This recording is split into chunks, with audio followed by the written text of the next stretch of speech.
निकेतन high school class 8। पिछली class में हमने वाक्य व्यवस्था की थी। ठीक है, आज हम करेंगे कि भाषा वाला लेसन। ये आपके साथ थोड़ा सा अलग है। मैंने वर्ण व्यवस्था कराई थी।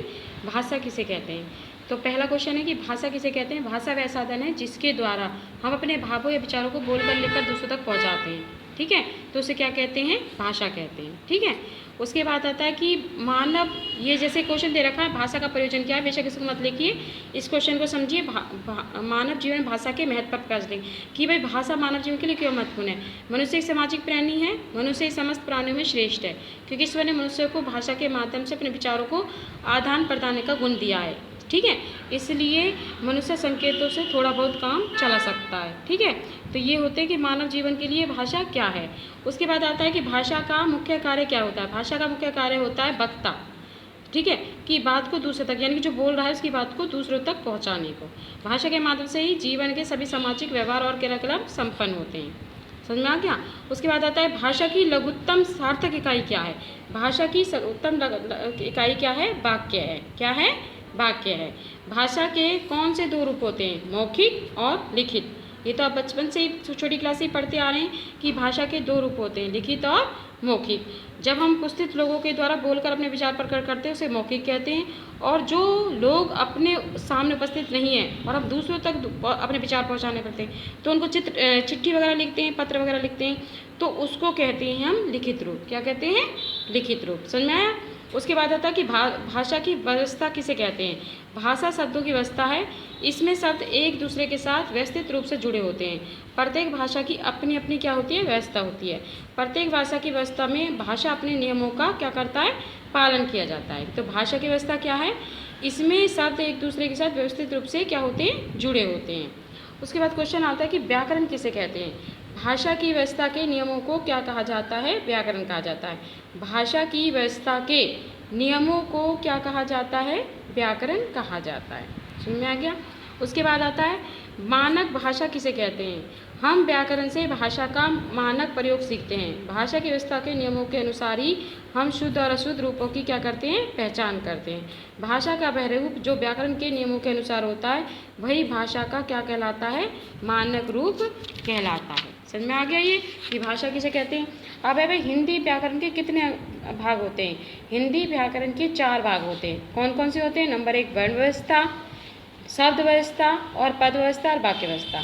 हिंदी व्याकरण के कितने भाग होते हैं? ये 1 नंबर के क्वेश्चन में आ जाए मान लो तो 4 भाग होते हैं। वर्ण व्यवस्था, शब्द व्यवस्था, पद व्यवस्था और वाक्य व्यवस्था। वर्ण व्यवस्था होता है, इसमें वर्णों के उच्चारण, लेखन और संयोजन के नियमों पर विचार किया जाता है। शब्द व्यवस्था होता है, इसमें शब्दों के रूप, भेद, स्तोत्र और रचना का अध्ययन किया जाता है। और पद व्यवस्था होता है, वाक्य में प्रयोग होने वाले शब्द पद कहलाते हैं। ठीक है, उसके बाद आता है वाक्य व्यवस्था। इसमें वाक्य रचना के नियम, वाक्य के भेद, वाक्यों का रूपांतरण आदि ब्राह्मचमों का अध्ययन किया जाता है। समझ में आ गया? तो ये कितने होते हैं? व्याकरण के 4 भेद होते हैं। समझ में आ गया? तो अगला क्वेश्चन आता है कि भारत सरकार की राजभाषा कौन सी है। हिंदी भारत की राजभाषा है। कौन सी है भारत की राजभाषा? हिंदी है। समझ में आया? अखिल भारतीय स्तर पर संपर्क में कौन सी भाषा है? हिंदी अखिल भारतीय संपर्क में संपर्क भाषा है। ठीक है, उसके बाद है भाषा की प्रमुख विशेषताओं पर प्रकाश डालिए। भाषा सदा एक सामाजिक साधन रही है, व्यक्तिगत नहीं है। कौन सी रही है? सामाजिक साधन रही है, व्यक्तिगत नहीं है। भाषा में वर्णों तथा शब्दों का क्या होता है? उच्चारण होता है। ठीक है भाई, जब भाषा एक सामाजिक साधन रही है कि समाज में भाषा के द्वारा ही हम सारे कार्य करते हैं। कोई भी व्यक्ति अपनी निजी भाषा द्वारा अपने विचार प्रकट नहीं कर सकता। यानी कि कोई भी व्यक्ति, जैसे आप उसकी जो भी भाषा है निजी भाषा, उसके द्वारा अपने विचार नहीं प्रकट करेगा। जो समाज में जो भाषा चली हुई है उसके द्वारा करता है। ठीक है, उसके बाद आता है बोली किसे कहते हैं। किसी क्षेत्र विशेष के जनसाधारण द्वारा बोली जाने वाली शब्दावली को क्या कहते हैं? बोली कहते हैं। अगला क्वेश्चन है भाषा और बोली में क्या अंतर है। बोली जाने वाली शब्दावली को बोली कहते हैं, यानी कि जो भाषा हम बोल रहे हैं, यानी कि बातें कर रहे हैं, उसको बोली कहते हैं। बोली भाषा बोली का विकसित रूप है और हमारे देश में अनेक बोलियां बोली जाती हैं, जैसे कि हरियाणवी, भोजपुरी, अवधी आदि। ठीक है, उसके बाद है भारत के किन किन राज्यों में हिंदी भाषा का प्रयोग किया जाता है। हिंदी भाषा देश के बिहार, उत्तर प्रदेश, राजस्थान, मध्य प्रदेश, हिमाचल, चंडीगढ़, दिल्ली, उत्तराखंड, छत्तीसगढ़ और झारखंड के क्षेत्रों में बोली जाती है। समझ में आ गया? तो ये क्वेश्चंस हैं आपके।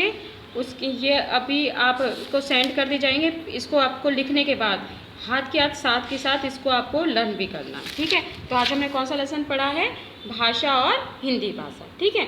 तो पहले आपको वाक्य व्यवस्था लिखनी है जो मैं आपको सेंड करूँगी, उसके बाद आपको ये वाला लेसन लिखना है, ठीक है। आज के लिए इतना ही, नेक्स्ट क्लास में नेक्स्ट चैप्टर करेंगे।